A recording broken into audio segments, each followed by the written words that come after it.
तो यहाँ पर जो सवाल है वो है स्ट्रक्चर ऑफ एटम के एनसीईआरटी बुक का 2.3 एक्सरसाइज का। ठीक है, सवाल में यहाँ पर कहता है कि हमारे पास एक जिंक एटम है और ये जिंक एटम का डायमीटर जो है वो 2.6 एंगस्ट्रम है। एंगस्ट्रम जैसे प्रीफिक्स जो होते हैं ना, एंगस्ट्रम, नैनोमीटर, पिकोमीटर, ये चैप्टर 1 के आपके एनसीईआरटी बुक में एक टेबल होगा, वहां जरूर याद रखिएगा क्योंकि ये सब चीज बहुत ही कॉमन होते हैं, कॉमनली यूज्ड होते हैं, इसलिए यहाँ पर जो है आपको उसको याद रखना बहुत जरूरी है। ठीक है ना। तो एंगस्ट्रम कितना होता है? एंगस्ट्रम होता है 10⁻⁻10 मीटर। ठीक है ना।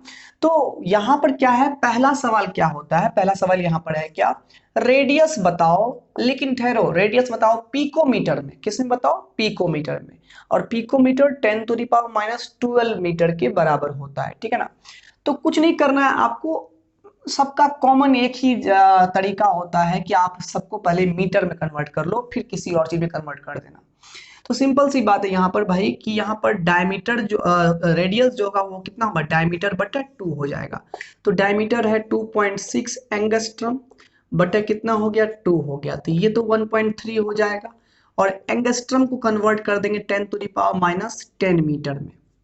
अब ये किस में आ गया है, मीटर में। अब ध्यान देंगे यहाँ पर कि एक मीटर जो होता है उसमें 10⁻12 पिकोमीटर होता है, वही एक पिकोमीटर में 10⁻⁻12 मीटर होते हैं। तो हमें तो मीटर को कन्वर्ट करना है पिकोमीटर में, तो किससे मल्टीप्लाई करना पड़ेगा, 10⁻12 से मल्टीप्लाई करना पड़ेगा। तो ये 1.3 इंटू 10⁻⁻10 था, इंटू 10 टू दी पावर कितना कर दिए 12। अब ये किस में कन्वर्ट हो गया, पिकोमीटर में। दोनों को सॉल्व करें तो 12 - 10 कितना हो गया, 2 हो गया। यानी कि 1.3 इंटू 10 टू दी पावर 2 जो बचेगा उसको हम लोग 100 लिख सकते हैं। अब ये किस में आ चुका है, मीटर में। यहाँ पर एक जीरो से पॉइंट खत्म हो जाएगा, एक जीरो आगे बैठ जाएगा, 130 हो जाएगा ये पिकोमीटर। यहाँ पर 130 पिकोमीटर आया आंसर, क्या, रेडियस का। ठीक है ना। तो एक तो ये बन गया सवाल, यूनिट का बस खेला था। और दूसरा सवाल यहाँ पर जो है ये पिछले वाले टॉपिक से रिलेटेड है, यानी जो आपने पीछे सवाल बनाया होगा पीछे के नंबर्स में।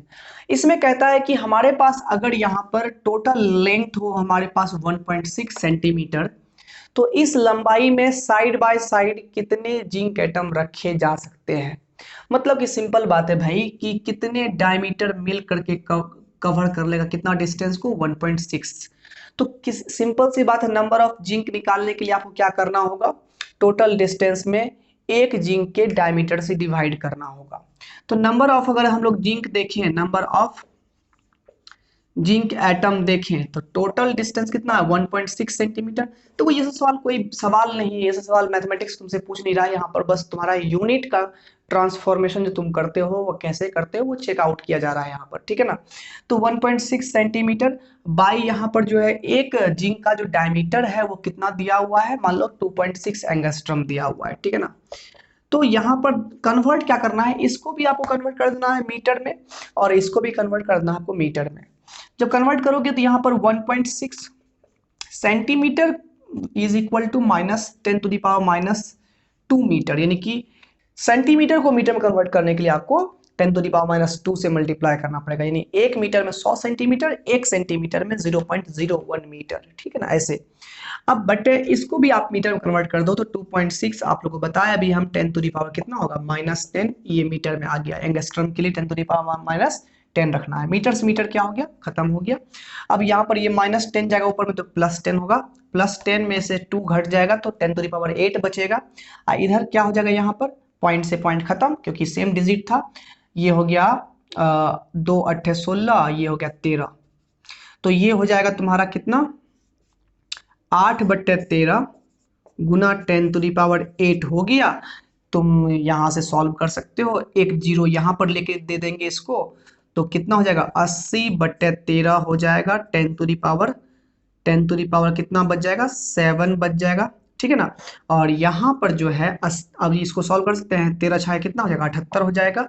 20 बनेगा, 13 हो गया, 7 आया 13 × 5 = 65 हो गया, समथिंग आएगा। 10 टू दी पावर कितना हो गया, 7 हो गया। इतने एटम्स हमारे पास निकलेंगे रिक्वायर्ड आंसर, यानी कि इतने एटम्स को हम लोग रखेंगे। 6 लगभग यहाँ पर 6,15,00,000 के लगभग में यहाँ पर एटम है। ठीक है ना। तो इतने एटम को रखेंगे हम लोग जिंक एटम को, तो कितना लेंथ कवर करेगा, 1.6 सेंटीमीटर कवर कर लेगा। ठीक है ना। बस यही सवाल था जो कि यूनिट्स ट्रांसफॉर्मेशन पर बेस्ड था। उम्मीद करते हैं समझ में आया होगा। बेसिक वीडियोस जो है आपके इस चैनल पर मिलते रहेंगे आपको ऐसे ही। ठीक है ना। तो चैनल को सब्सक्राइब जरूर करेंगे। वीडियो पसंद आया तो लाइक जरूर करना है। ठीक है। कमेंट जरूर करना है कि आपको समझ में आ रहा है कि नहीं। ठीक है ना। मिलते हैं अगले क्लास में।